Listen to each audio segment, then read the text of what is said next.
Many thanks for joining us on the newsroom at this hour. I am Oyi Adekunle. Now, the ongoing hashtag #EndSARS protest have caused major gridlock across various cities in Nigeria. The protesters stormed the Lagos State Secretariat, Alausa, Ikeja, shutting the premises and preventing workers from entering. Recall that last week, the federal government had ordered all civil servants to resume work today after spending almost 7 months at home due to the coronavirus pandemic. But workers have been left stranded due to the blockage of roads and are finding it difficult to access their offices. Now, our correspondent Folashade Ogurinde will be bringing us updates shortly on that protest at Alausa. And in Edo State, the state government has announced the imposition of a 24-hour curfew across the state.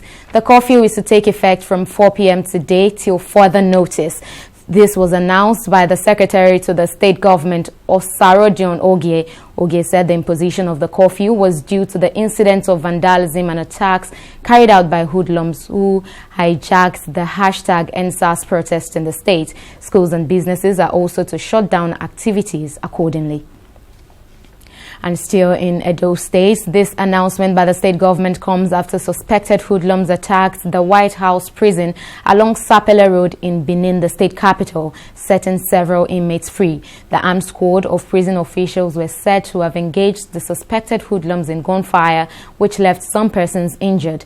According to reports, the hoodlums started gathering along Sapele Road beside the prison as early as 7 a.m., setting bonfires and sending back road users. They launched their attack when their number had swelled considerably, broke off a part of the wall while some climbed the fence into the prison yard. And the hashtag #EndSARS protesters also resumed demonstration this morning, blocking the 2 entrances of the Central Bank of Nigeria CBN head office in Abuja. The protesters parked vehicles in front of the main gate of the CBN headquarters, blocking movement in and out of the premises and from connecting roads. Soldiers have now been deployed in several strategic locations in Abuja, the nation's capital. But joining me now to discuss more on this is Yakini Akinwale, senior investigative journalist with the International Center for Investigative Reporting, ICIR. Mr. Akinwale, thank you very much for joining us now. Could you please give us updates on what's happening at the nation's capital, that's Abuja, right now? Yeah, thank you very much. Good afternoon. As I am talking to you now, I am at Buhari Area Council, one of the 6 area councils in the Federal Capital Territory. At the moment now, the #EndSARS protesters are already taking the protest to the headquarters of the area council, holding national flags with a placard with all kinds of inscriptions demanding end to police brutality. Also, early this morning, some hoodlums also attacked #EndSARS protesters at the front of the Central Bank of Nigeria headquarters.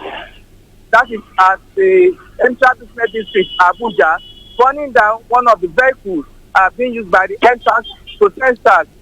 Also, at the moment, the airport road has also been taken over by the #EndSARS protesters, all in their towns, flying the national flag, carrying up all kinds of placards, demanding an end to police brutality and end to the SARS altogether at the moment. But can you confirm, we hope that, has anybody been injured in this clash, or has anything of that sort happened? As of this moment that I am talking to you, there have not been any official report of any body being wounded among the protesters as we talk. I think so far the protests have been peaceful. As early as 8 a.m. this morning too, one of the entry points to Abuja, Alaji, was also blocked down, forcing motorists and other road users to make U-turn. Some of them were held up in the traffic, spending hours there. And we understand that some soldiers have been deployed to strategic locations in the city. How are protesters taking that? How is that going?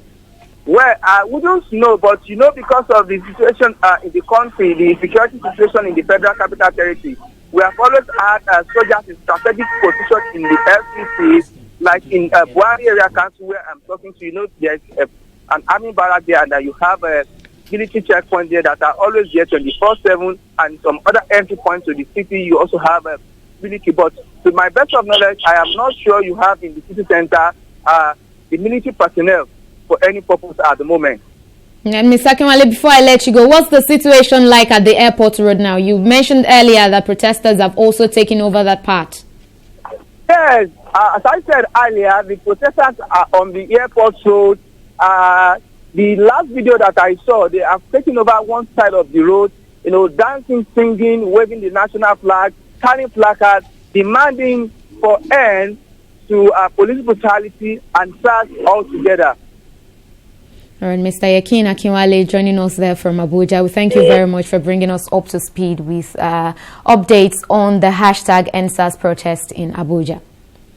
Moving on now, French police have raided the homes of dozens of suspected Islamic radicals following the beheading of a teacher who showed controversial cartoons of the Prophet Muhammad to his pupils. Some of those being questioned are believed to have posted messages of support for the killer of Samuel Paty, that's the teacher.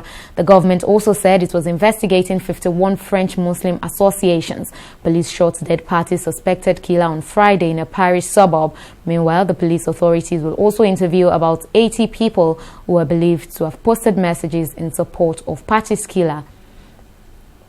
And moving on now to sports, English Premier League club side Liverpool has confirmed that its centre-back Virgil van Dijk has damaged knee ligaments and is set to undergo surgery.